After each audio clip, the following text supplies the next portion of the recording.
Hello and good morning. Welcome to the UN General Assembly SDG Media Zone. My name is Francine Harrigan. I'm with the United Nations Department of Global Communications. We're bringing the SDG Media Zone here to you this week with the UN Department of Global Communications and our partner Public Foundation. We're coming live from UN headquarters in New York, where over the next week, world leaders, policymakers, and multiple stakeholders will assess progress on the Sustainable Development Goals and push for greater action to tackle the climate crisis. Today, the SDG Summit gets underway, a gathering which aims to revitalize action for the goals and rekindle world leaders' ambition. Speaking at the opening, the UN Secretary General said, and I quote, "The SDGs aren't just a list of goals, they carry the hopes, dreams, rights, and expectations of people everywhere. Yet today, only 15% of the targets are on track. Many are going in reverse. Instead of leaving no one behind, we risk leaving the SDGs behind." But he's also deeply encouraged by the political declaration and the discussion at the summit, in particular its commitment to improving developing countries' access to the fuel required for SDG progress, finance. As he stated, this would be a game changer in accelerating SDG progress. This week in the SDG Media Zone, we'll hear about the challenges, inspiring solutions, and what actions we can all take. I hope you'll join us. But for our first conversation in the zone, let's stay with inspiring. It's my pleasure to introduce our United Nations Under-Secretary General for Global Communications, Melissa Fleming, who is joined by a special guest who is here to tell us why he is optimistic about climate change and the future of our planet. Melissa. Thank you so much, Francine. And as you said, I'm Melissa Fleming, and I head communications here at the UN, and I am here with a very special guest, Nikolaj Coster-Waldau, actor and Goodwill Ambassador for the United Nations Development Program. Thank you for joining us here in New York and at the SDG Media Zone, Nikolaj. Well, thank you for having me. It's great to be with you. Nikolaj, I think we're going to talk about why you're even here. Yes, well, as you said, I'm a Goodwill Ambassador. I've been here, been an ambassador since 2016, and I've been fortunate to travel the world and see the amazing work that UNDP is doing. And every time I went, I was just blown away by the people I met everywhere, you know, and even in the hardest of situations, how there always was this resilience, this passion to improve the world that they lived in, the local community, the global community. And then I also sometimes feel that a couple of years ago, was it last year or the year before, there was this survey that showed that in the Western world, 50% of 18 to 25-year-olds didn't believe in the future, had no hope, thought that we were doomed. And I was like, you know, there was just this thing, the opening remarks, and I thought about that when she said it. She said, we're at the halfway point, only 15 of the sustainable goals are on track. And I'm going, you could also say 15 of the sustainable goals are on track. We're doing really well. We have a long way to go. We know the challenges are immense. But I mean, everywhere I've traveled, I've never met anyone who didn't understand the concept of climate change. Everybody knows on this planet that we're facing massive challenges. And I think there's a danger if we're constantly talking about the fear, that we install fear in people, that we're doomed, that the clock is ticking out, that we have reached the tipping point, that there's no going back. I mean, that is the fear kind of, to me, when I'm afraid, I almost feel paralyzed. It doesn't install the will to act. So anyway, I've been thinking about what to do with this, and then I was approached by a company to do a docuseries. I've done another one, and this was based on a movie called Anthropocene, which is basically showing the impact of human, but it's without humans. It's just showing how we've really made you can see our impact, right? Amazing movie. And I said, I'd like to do something, but I only want to do it about humans. Because we sometimes forget that that's why do we want to save this place? Because we love each other. We care about each other. We need each other. We are social beings.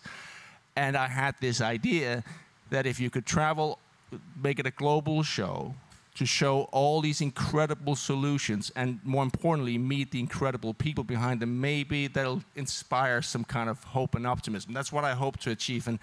And I can, well, we'll talk about that more. I brought a little tease. We only just wrapped last week, but that's a little tease of the show here. We're going to look at it in 1 minute. I hate to give you a gloomy, though, correction to your 15. It was actually only 15%. Oh, 15%. Oh, I on track, but in the way you would like to approach the world. 15% No. are on track, and that's probably what you've been looking at, and you're optimists. No. So I misheard. No. I'm not trying to, just to be very clear, I'm not trying, it's not like, I'm just a glad optimist. We need to have hope. I think we need to have hope, but I'm not saying that the challenges are not monumental. I'm not saying that climate change, I mean, we have to make the transition. We have to, we are making steps, but we have to speed it up. There's no question about it. My thing is just that actually, a lot of the great things that are happening do not get the attention as opposed to the horror stories. Exactly, and I'm just wondering, because you come from film, you probably have a sense of the media environment. In our view, we have another area of our world that is actually polluted and toxic, and that is our information ecosystem. And we have algorithms on social media that actually promote fear and promote outrage over facts and science. So how can we fix that? But one of the biggest things that I find is toxic in our world today is the blame and the blaming of others of doing the wrong thing. So one side will blame the others for being, how can you say that it's a hoax? We always follow the science, and they say, well, that's crap. And the sad fact is that both sides are wrong and both sides are right, because we are also to blame for this, because we also want to get our message out. And sometimes when we want to get the message out, we maybe leave out the part of the science that doesn't fit our narrative. And I think we have to look inside. We don't have to say that, if the Greenland ice cap melts, the sea levels will rise 7 meters. That is true, but we leave out the fact that even worst case, 5 degrees Celsius rise, it's not going to happen for 1,000 years. We leave that out because it doesn't fit we want to shock people. We want to shock people into action, and I think that inclusion is better. You don't have to constantly beat people on the head, because then you just turn off. Yeah, no, I think as a communicator, I completely agree with you. I would say, though, 99.9% of the scientists do agree that climate change is real. But that's my point is, no one is disputing that. And I think I haven't met anyone when I've traveled that don't, everybody knows. I remember we were traveling in Peru, in the middle of in the Amazon forest, and I was asking with the UNDP, and I asked them, and I kind of wondered, so what do you know about? Listen, they knew everything about climate change. They knew that they were suffering because of that. So the idea that we have to keep, because there's one tiny fraction of crazy people that keep yelling out that it's a hoax, that we then have to go out and say, no, listen, people know. And they just want to hear, how do we fix this? Let's get on with the solutions. In fact, it's according to research and scientists who study public opinion, it really is only about 8% who actually believe it's a hoax. So we have the vast majority of people. That's my point. Believing. And I think, so let's go, because this is, I think we'd all love to see a sneak peek of your upcoming docu-series. It's called An Optimist's Guide to the Planet, launching in 2024. And it is showcasing, as you described, people around the world who are actually doing things themselves, and we need to learn because they may have some of the answers, right? Yes, right. Absolutely. Let's have a look.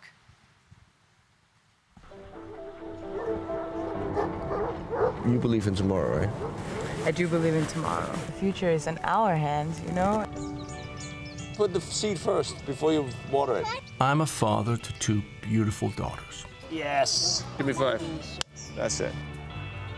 Disengage Park. Oh, roll over. I'm also a husband, a son, an actor. Jamie Lannister on the room by.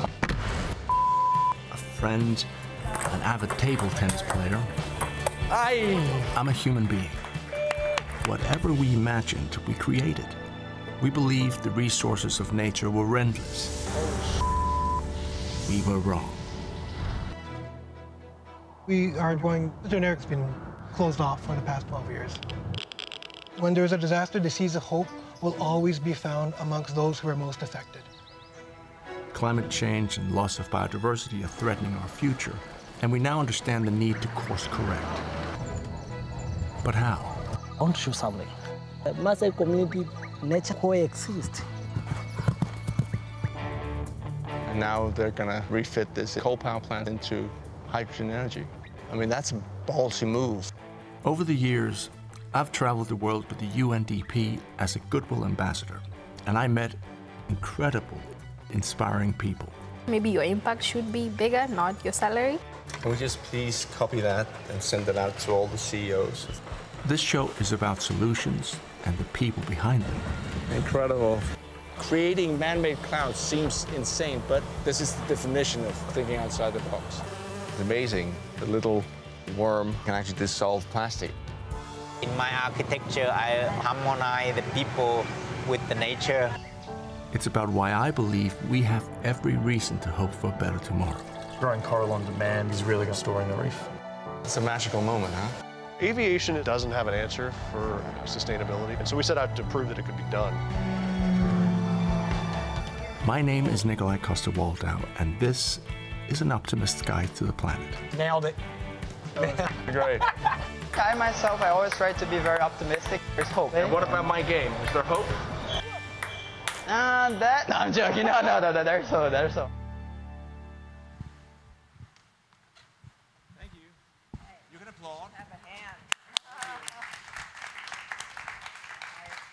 I'm really looking forward to seeing that, Nikolaj. Thank you. I mean, there are so many little examples of solutions there.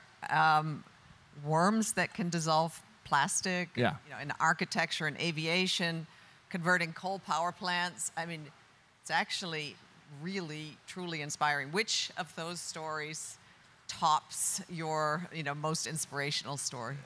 I mean, no, to be honest, this exceeded my expectations and my hopes for the show.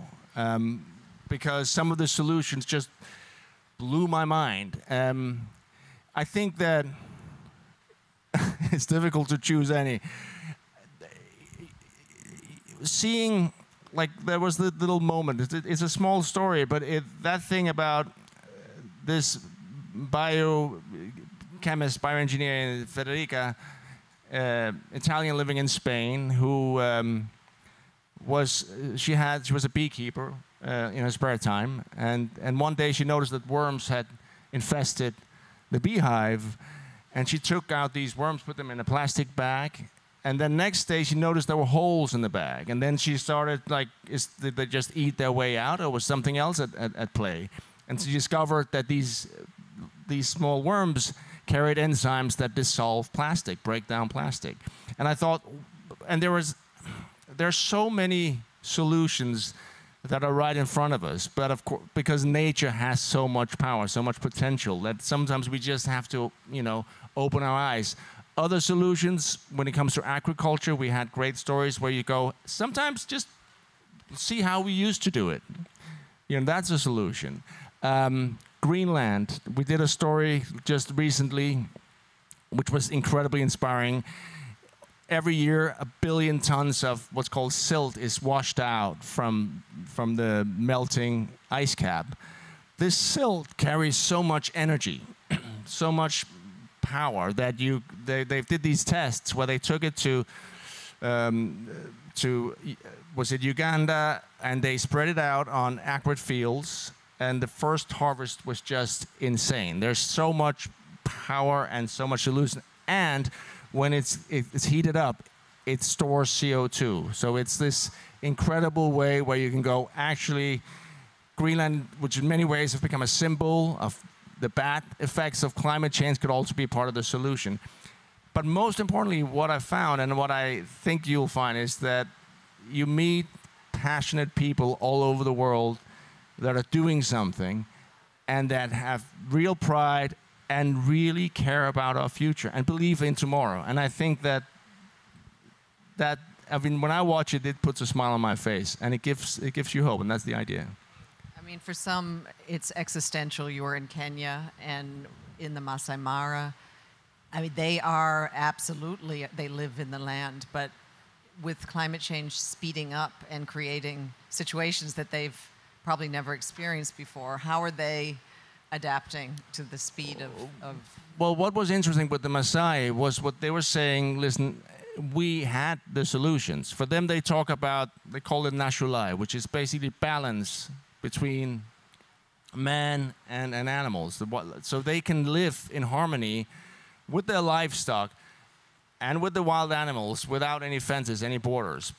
And there was something I went to, as you saw, we went to Fukushima, and I had this idea that was questioned, which was really good. I want to go there, I want to shoot, and I want to show that nature, if they had to choose between radioactive contamination and humans, it'll do better without humans. So that was I'm going to do that, it's going to be a really nice story.